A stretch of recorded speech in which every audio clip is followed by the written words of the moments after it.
Welcome back to the theater, guys. Hey there, friends. I'm Graham. I'm Tay. This is Wife Pick Wednesday. And she's not Graham. Who are you today?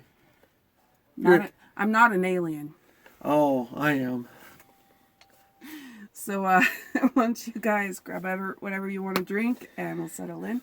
Today we are reviewing actually it's our first, No, it's our first, fan request. Fan request? Yes. This is from Babs. It is from Babs. It is from Babs. So today we are reviewing E.T. Extraterrestrial. Yes. Alright,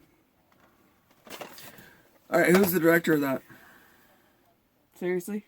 Well, you just had it. Seriously, you don't know who the director of that is? How long is it? It's Steven Spielberg. I don't know how long it is. What's I it know. rated?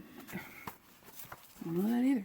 Rated PG for parent guidance. I know that it was filmed in 1982. Wait. In order for our kids to watch this, we have to guide them through it. Parent guidance. It's weird. In 1 hour and 55 minutes. 1982. Yeah, you're right. Mm-hmm. You looked already. It's in my notes. Oh, it's in our notes, which you got from... Watching it. Oh. I grew up with this movie. Did you grow up watching this? I was about to say that. This is a childhood favorite of mine. And it brings up the word nostalgia for me. And Graham will superimpose the definition of that down there for you. Yes, I don't do editing. Yes, you do. You do all the editing. Nostalgia. So do you want the definition of nostalgia? Yes, I do. Old as shit. Are you nostalgia then?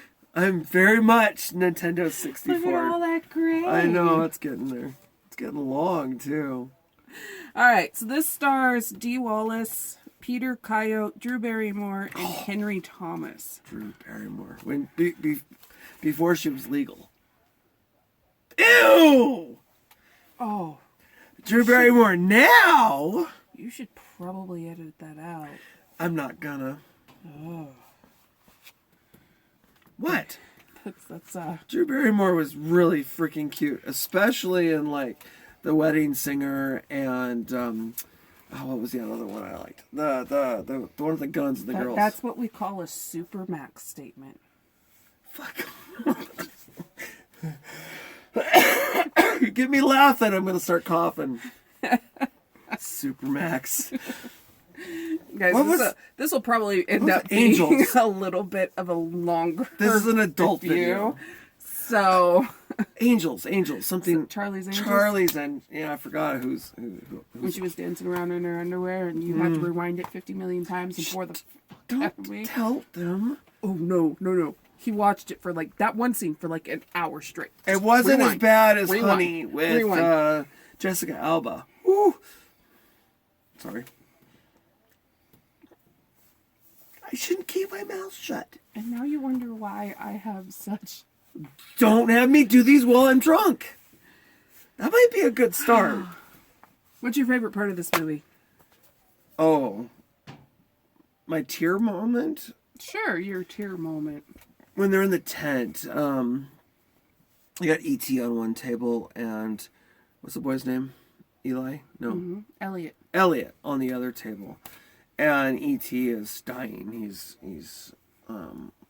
losing too much blood and consciousness and all that kind of stuff. Not blood. Well, spirit, right? The spirit or something. Whatever. Sure. They don't exactly explain it. And Elliot can feel him dying.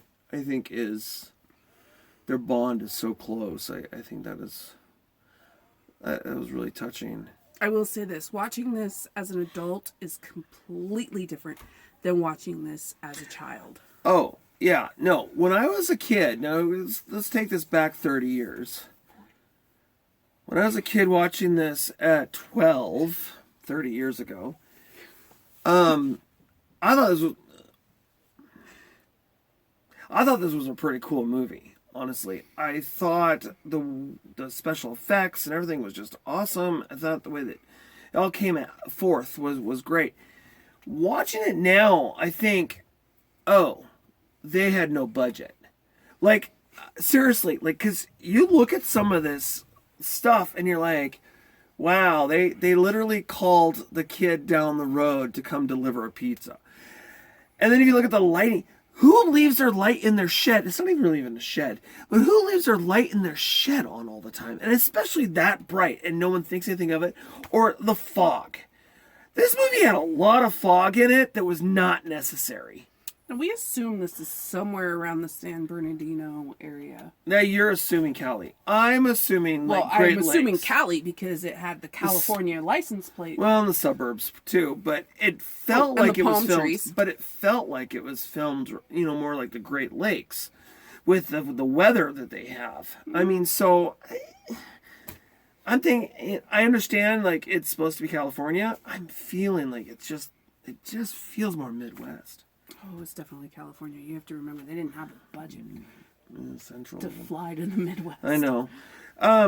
Overall, though, like this, I mean, so everybody's watched E.T. And if you haven't, go watch E.T. That's what we're going to say here. Even if you're not a movie fan, go watch E.T. But it's an ultimate classic. Really, it is. And it's a must watch at least once in your lifetime. If you don't want to watch it ever again, that's fine. But watch E.T. at least once. Mm-hmm.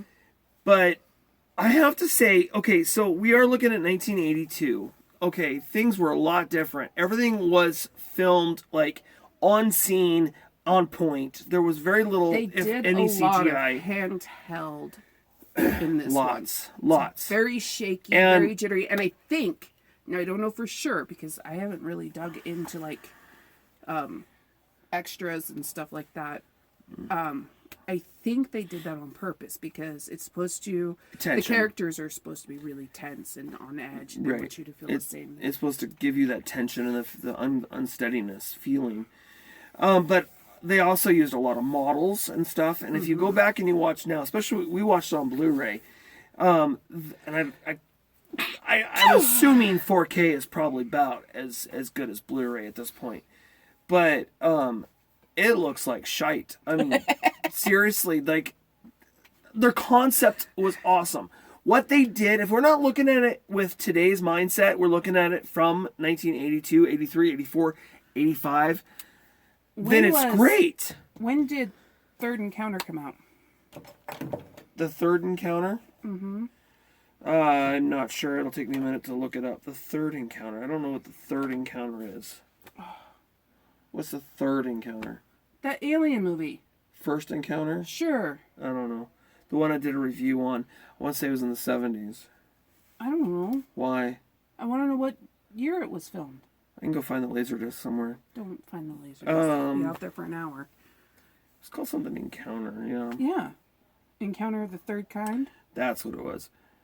Encounter of the Third Kind. That's why I called it Third Encounter, by the way. You're a nut job. So yeah, this was definitely a childhood favorite of mine, and it's right up there with me. Flight of the Navigator, and Contact, and Five Children and It, and Mac and Me. It's called Those are some- Close Encounter. Sure.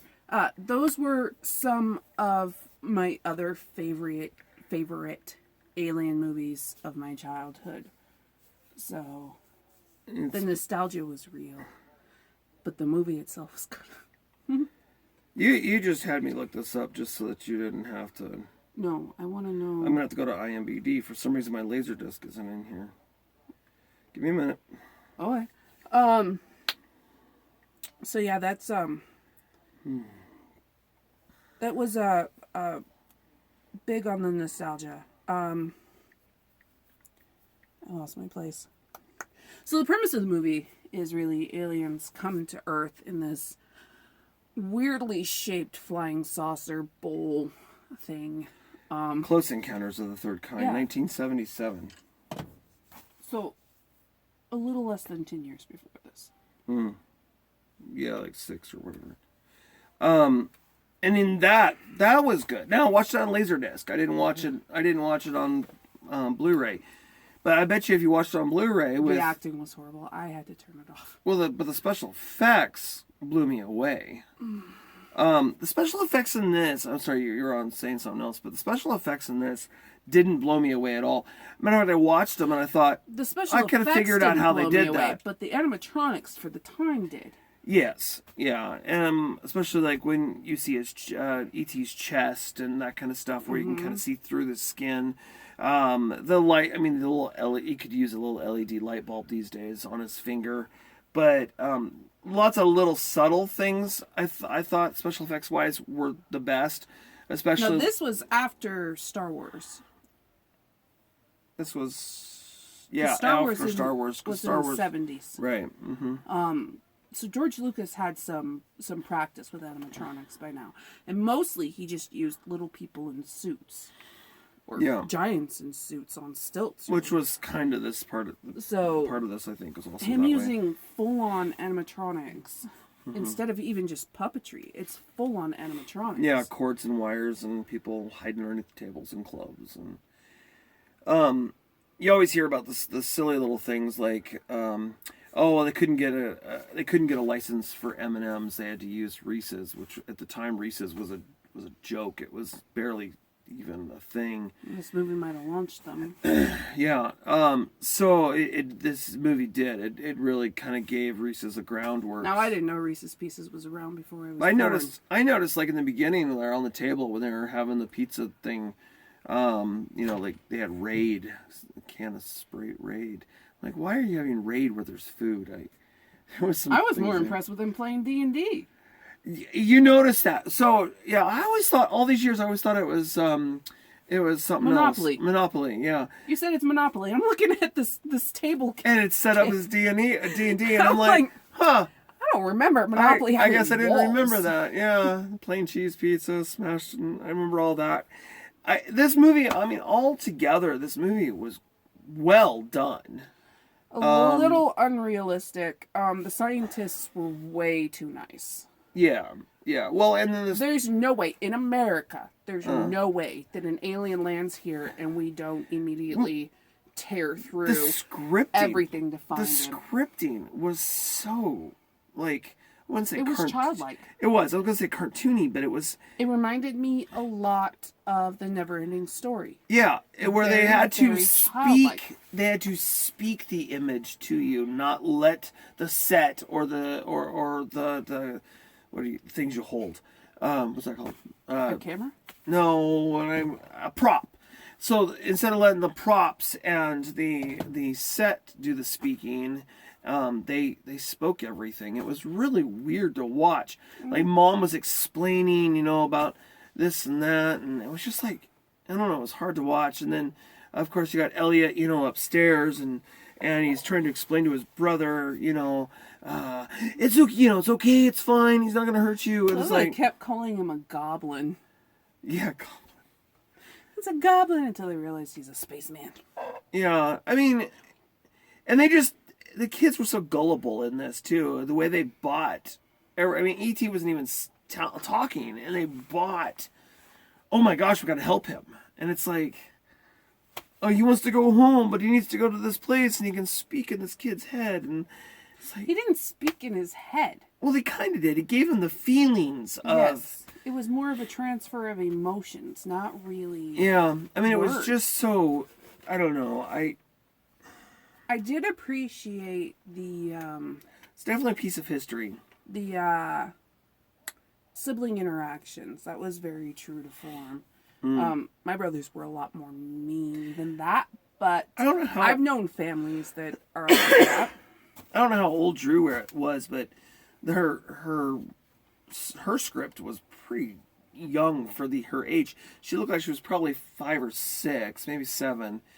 And her script was probably like 3 years younger, quality wise. I mean, she could have had more words and more content in her script, which kind of bothered me because we've done children. We know how children talk and interact. We've done children. We've had 12 foster kids. We've done It children. was just your choice of wording. That was Oh, yeah. Okay. Thanks for correcting that. That's because that would have been totally but the way a 6-year-old communicates is way different than the way a 3-year-old communicates or a 4-year-old, and so they gave her a So you have script to of a remember 3 or that the 4-year-old. child labor laws were different back then.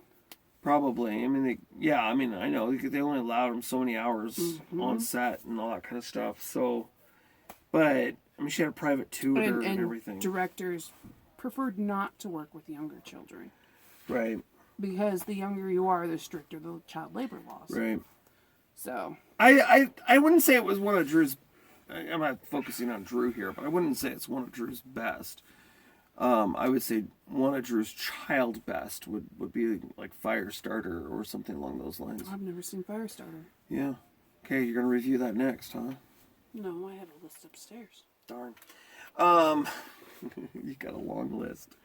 Kept you busy. Yeah. So I mean, overall, what was your? I mean, you could break down your thing if you want to. That's but all right. What? It was just. I mean, she did too. She wrote another like book of notes. It's not a book. But I think the biggest takeaway is the symbiotic relationship between E.T. and Elliot. And Graham will again put up a definition of symbiosis up there for you. He won't. He will. I think that was intellectually genius of Spielberg. To make that connection between the two of them, so there's this inner understanding of each other that goes beyond words. But I wish the scientists were a little more hostile, like they were in the movie Flight of the Navigator, or even like Signs or something. First of all, they wouldn't have left them in their own home. They all would have been arrested and taken off to some base someplace. Even back in the 80s, they would have been whisked off to somewhere else. That was a little. There was a lot of things about it that just. I did enjoy. I do have to say that I did enjoy the alien getting drunk, and then Elliot getting drunk through symbiosis. Yeah. That was kind of funny. That way they kept Elliot actually sober the whole time, even though he was feeling it. So it was kind of cool. And then he freed the frogs, and then he kissed that girl. Overall, I think this movie. I was probably eight or nine the first time I saw it, and of course we didn't have VCR at that age, so I was probably at a babysitter's house or friends of the family or something. But it definitely has feelings of the '80s for me, like the warm, fuzzy memories of being a kid. So I think that interferes a lot with my judgment of it. But watching it now, I think it was just extremely cheesy. Like, the concept was great, but they could probably do a much better version of it today with today's technology. Make it a little more realistic. But other than that, it was good. It was a good story. It was. I do want to make a quick note here on childhood re-traumatization. So Elliot's dad went away. They hinted that early on in the movie. He left. He didn't die. He left. He left the family. And that really traumatized the children. And the mother. You can watch her blow up and freak out in the beginning. Yeah, the older son said something about, you made dad leave or something, didn't he? No, he didn't. He said that he got a letter. They were in somewhere in Florida, and she threw down the cup and said he doesn't even like Florida. So that was a huge traumatic event in Elliot's life, and then E.T. leaving in the exact same sort of manner that his dad did would have re-traumatized him. And if I was his mother, I'd get him into therapy. Oh, just freaking hell, man. Having a kid on a bike flying through the air would traumatize him. That is a really iconic scene. It is iconic, and yet they don't explain the science behind it or anything. Do they need to? I mean, this thing brought back a plant to life. Yeah, but that's energy. That's like...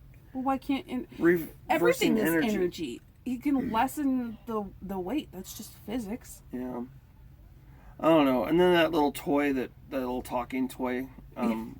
You know, the way... Speak and spell? The speak and spell, yeah, that was kind of cool, too. I was kind of hoping they'd bring a Teddy Ruxpin into it. I thought that would have been fun, but... I like that she used the kids' television show to teach him how to speak. Yeah. All Yeah, right. so that is our review of E.T. little Mismatched longer, and little longer video today. all over the place because I wanted to completely hate on it, but I loved it as a child and I can't. It was like Ghostbusters for me. I watched the first Ghostbusters and I'm like, wow, this is just shite. And then you're like, what? But It would be like the never-ending story for me. oh, the or- never-ending story, same thing. Yeah. It's just the technology has changed so much since that was done that you can see all the flaws. And you want to imagine what it would be like if they redid it today. with the same characters at the same age But and everything. Don't redo it because every time they redo something, they Oh, generally they mess it up. They mess it up, absolutely. Now we got demonetized things. We're not monetized. Oh, you're right. I don't have 1,000 subscribers. Darn. Who would care if we did? We don't do this for that. I don't know, but you cussed. Oh my god. You said shit already. You said fuck. I We're 20 did give a minutes in. warning. I did give a warning that this is an adult video. Well, I mean, I'll leave it. I'll drop it. All right, you guys. So that's it for us. This is a bad and imitation, isn't it? I found a murder weapon. Dude, put the hammer down. That's it for Put us. the hammer down. Put We the will, hammer down. We would love to see you next time in the theater. You know what? Forget it. We're gonna do some Romancing the Stone now. I hate that movie. Please no. Please, yes. Hey, look, factory sealed. It's a shitty ass movie.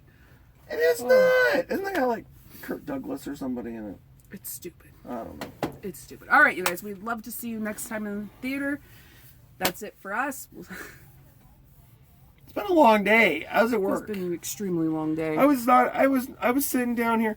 I gotta do like a little video and tell you what all I've been watching. Honestly, because I'm not watching a whole lot of movies these days. I'm kind of sinking into TV shows. I've been watching Saving Grace. Fantastic Got TV show. just got back into watching it again. Fantastic TV show. Doctor Who, Supernatural. Supernatural. We've been killing that one. We're like the first 3 seasons in now.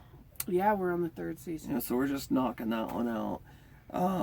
I'm watching X-Files, but y'all will see that in October. And the only, and I mean the only soap opera you will ever see us watch. Coronation Street. The Brits did it right this time. Yeah, I'm not an EastEnder fan at all. EastEnders is very cartoony. It's very childish. And the way it's done is a lot like American soap, where Coronation is more... I'd rather watch telenovela over American soap operas. I like Corey. I mean, at least you can laugh at something there. I don't want to read subtitles. That's why you don't get half the fun I do. Okay, book lover. All right, you I guys. love you. We'll see you next time. All right, toodles! Bye for now.